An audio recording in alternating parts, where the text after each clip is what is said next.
Yo, what's up? It's your boy TGK back with another reaction video. Today, we're going to react to MattyDubs NBA YouTube channel. Apparently, he did a little film analysis of the Dallas Mavericks versus the Memphis Grizzlies. So let's go ahead and get to it. Let's check it out. Let's see what he's talking about. You already know how I like to say. Enough for the fluff. Let's get to the stuff. All right, man. So again, this video is titled "Nobody Really Understands How Dangerous This Dallas Mavericks Team Can Be." Film analysis. I have never seen this this dude's YouTube channel or videos. Looks like a young man. Salute to him, making content out here. Let's go ahead and let's see what he's talking about. Let's pick his brain. You know, when people make these kind of videos, I'm always interested to hear their perspectives and see if I agree with them. You know, because we could always agree to disagree. Let's start it. Oh, I can't even hear it because the volume is off. Oh, great job, TGK. Let's start. Last night, the Dallas Mavericks pulled off one of the most incredible comebacks I've seen in a very long time. They went on a 39-20. Very long time is strong. That's a strong opening, brother. Okay. That is a strong opening. That is how you do YouTube, ladies and gentlemen. You got to come out with a strong opening. Yeah.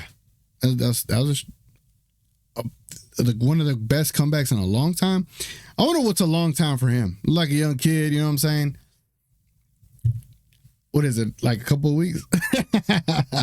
But yeah, let's go and continue.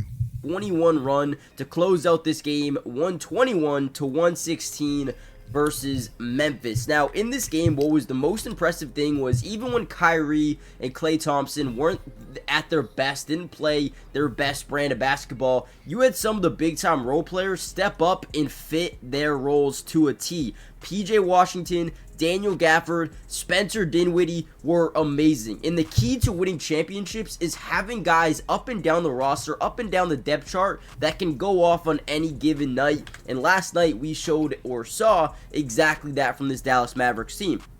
Now look at this play here. They're down 101-86 with about 10.5 minutes to go. This looks like it's going to be a tough win if they were to win, which they do, right? So we're going to get this high pick and roll with the DHO, right? Dribble handoff. We're going to set the screen. We're going to allow Kyrie to come off it, drive into the lane. Right as that happens, we want to get in front of Ja Morant and dive to the basket. What that does is put Jaren Jackson, right, the on-ball defender of Daniel Gafford, into a tough spot because he's got to hedge over on Kyrie. So what we see here is actually Ja Morant goes under the screen, right? So now Kyrie's going to look up. He's going to... Damn. Kyrie kind of had the angle there. Kyrie did have the angle there. But he perfectly broke this play down to perfection. So salute to him. But yeah, so it basically kind of led to Kyrie getting doubled because Ja did go under. And Jackson, you know, was guarding Kyrie from the get-go. He wasn't going to stay with Gafford, because if Jackson stayed with Gafford, that's a layup, right? So Kyrie had to pass out, even though it looked like he had the angle for real. And yeah, you see what happens. Gafford ends up scoring and gets fouled. But let's continue. Make Jaren Jackson go up for the up fake, and then he's going to dump it down over to Daniel Gafford, who then gets a nasty contested finish and one sound dumb. And this was just the start of an amazing comeback here by Dallas. We're gonna break it all down. I am sick, so if this video is not as great as they usually are, I do apologize. Make sure you guys do me a favor, hit the like button if you want me to break down more Dallas Mavericks games throughout the rest of the season. And yeah, let's get right into today's breakdown. All right, here's another really good play. This time, Daniel Gafford, once again, the highlights don't do it justice, but he swats his arm down, gets this loose basketball that ends up floating right into the arms of Klay Thompson, right? And the scariest thing about this team is how their defense transitions into easy offense on the fast break situations that we're going to see right here. So they get the turnover, they get the steal, and now we got to push the ball in transition. Now, the one thing we notice about this team, right? Luka can shoot threes. Klay can shoot threes. PJ Washington can shoot threes. Kyrie Irving here on the back, he can shoot threes. Daniel Gafford's more of that inside guy, lob threat. So whenever you're in the fast break situation, if you fill the lane well enough, you're going to be able to get an open shot, especially in these fast break situations. So here we go. Klay Thompson brings it up here. He's going to draw all the attention down low because not only is he driving to the basket, but also Daniel Gafford trying to get to the lane as well, causing these two guys to overcommit down low. We got these trailing defenders who aren't really being smart at this point in time. And look at PJ, right? He's going to fill the lane perfectly. Open three, up and good. Great job in transition, man. You gotta love the way this team runs in transition, especially when they're fully healthy. Man, they are so tough to stop, and this play kind of showcases that. All right, here we go. And you know what's crazy? Even at this point, they're still down by 11, about 5.5 minutes left to go in the game. Unbelievable, right? So we're going to get this high pick and roll or pick and pop here from Spencer Dinwiddie with Luka. Now, Luka's such a special player because he's got a great sense of his court mapping ability, knowing where the defense is. Court mapping. I love how JJ Redick has made court mapping such a thing.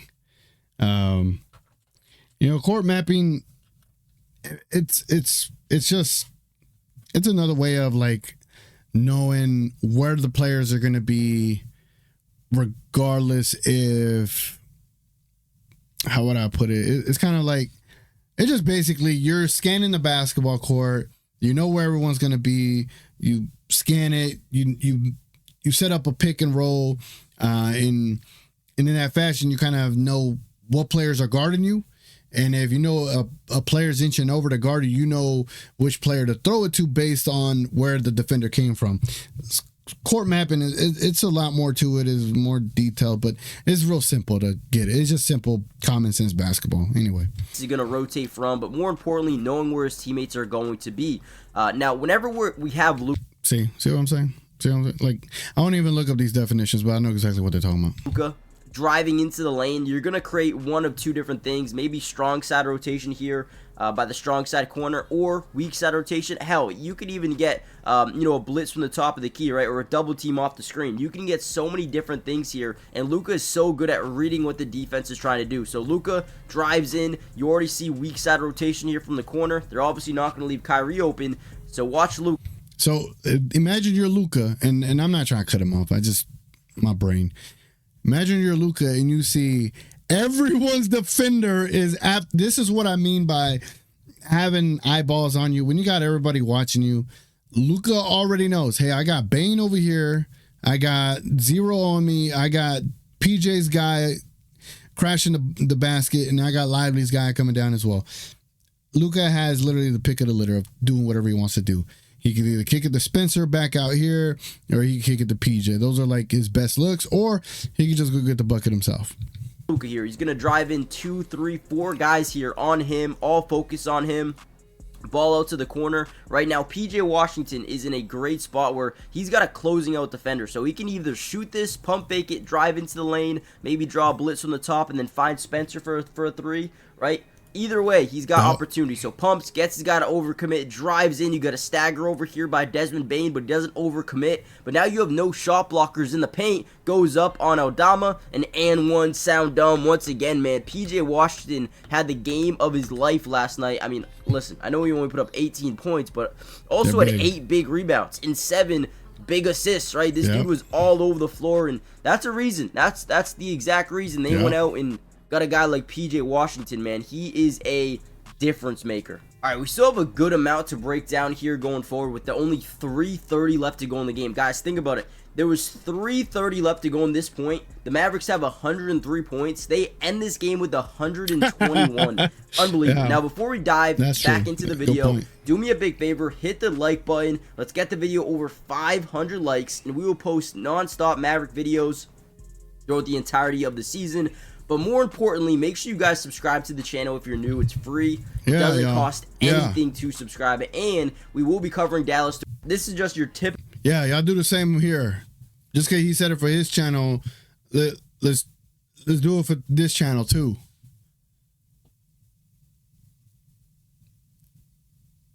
I'm messing with y'all anyway. Luka being an absolute beast, right? So, nice little kick. Gonna go set a screen from Spencer Dinwiddie.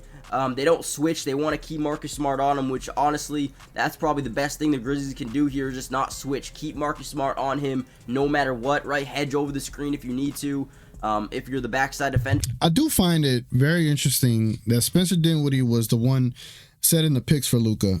I just think this is such a, I think this is such a Jason Kidd thing to do.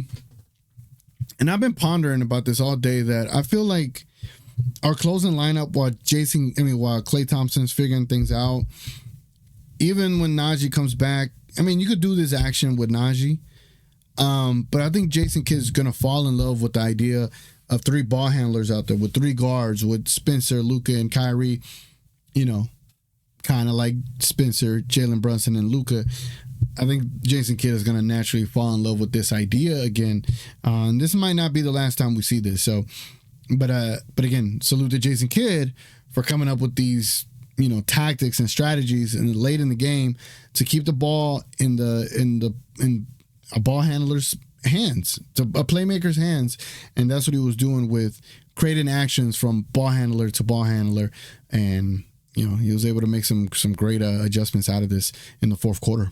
But here we go. Luka gets this one-on-one. He's going to put all that strength, all that power into that right foot, which gets Marcus Smart to kind of overcommit to him driving downhill, which, again, creates just a little bit of separation. And then a step-back 3, hand pretty much in his face, gets it to go. That's when Luka is his scariest, right? I mean, he's just an absolute beast. Off the dribble, you can't stop this man. You really can't. But then, excuse me, when you go down, right, the very next play, they get, again, what did we talk about earlier, fast break, transition buckets, or opportunities. Now it's 110, 111, right? Here we go. Kyrie kicks over to Dinwiddie in this fast break situation. They overcommit down low. Dinwiddie stops and pops in transition, stops on a dime, and gets the 3 to fall. Just like that, the Mavericks are up 113 to 111. And they're, Grimes, doing Clay, the unthinkable right now. Here we go. Again, Kyrie, top left elbow, drives, kicks over to the corner off the weak side rotation off John Moran, trying to guard the big. Right, no one's on PJ Washington, catches, kicks over to Spencer Dinwiddie, same spot, same thing, drains a 3. I mean, this team is really playing at an all-high level right now, and obviously you don't want to peak too early in the season, but we're starting to see the potential of this Dallas Mavericks team. And guys, one thing you need to know, I'm a Celtic fan. You guys might not be able to see it, right? Oh, he's a Celtics fan. I am a Celtic fan.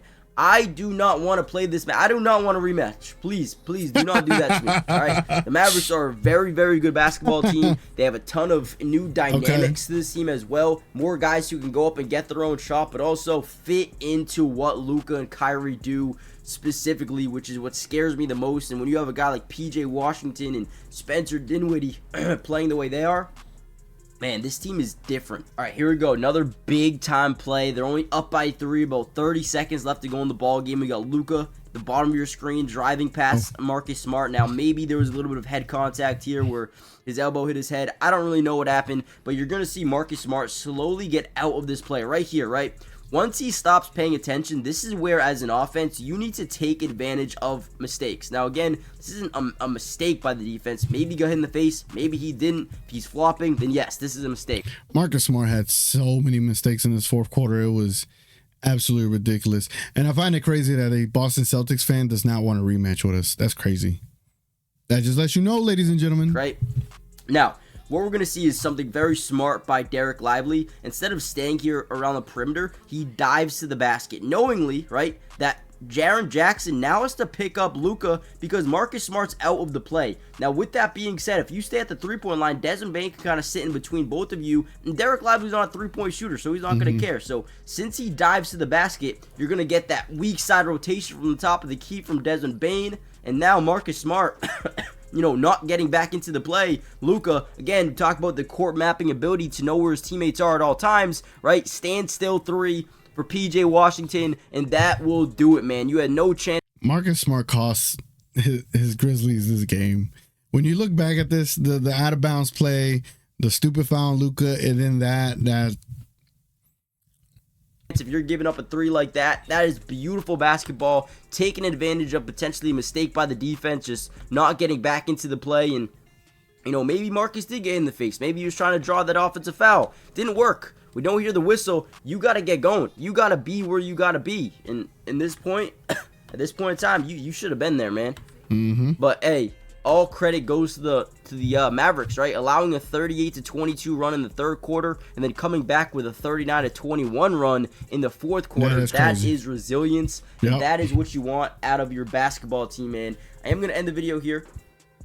I do apologize if this wasn't the best video in the world. Nah, it was good, brother. I just good. Not feeling great. No, you good, so, bro. You good. Do me a favor, hit the like button, subscribe if you're new, join the family, turn on post notifications, and I promise future videos will be a lot more. He's good. He's good. Y'all go check him out, man. That is MattyDubs NBA channel. Pretty good breakdown. Really good breakdown. Really good perspective. He's a Celtics fan. Pretty unbiased. Says he don't want to mess with us.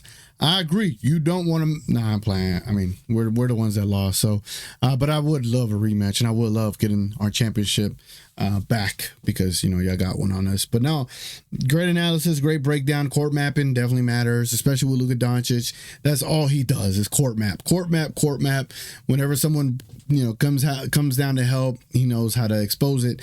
The only issue was early in the season, just Luka was so inefficient that teams didn't want to come help because he wasn't making his shots. Now he's making his shots. Now they have to help, and when they help, you get open looks like the ones you saw last night. So, yeah, good video. Appreciate MattyDubs for that. Again, if y'all don't mind dropping a like, subscribing, all that good stuff to this channel, and sending me any suggestions, recommendations, any videos y'all want me to check out. Join the Discord. It's free. Anyway, it's been your boy TGK. Appreciate y'all watching, and I'm going to catch y'all on the next one. We out.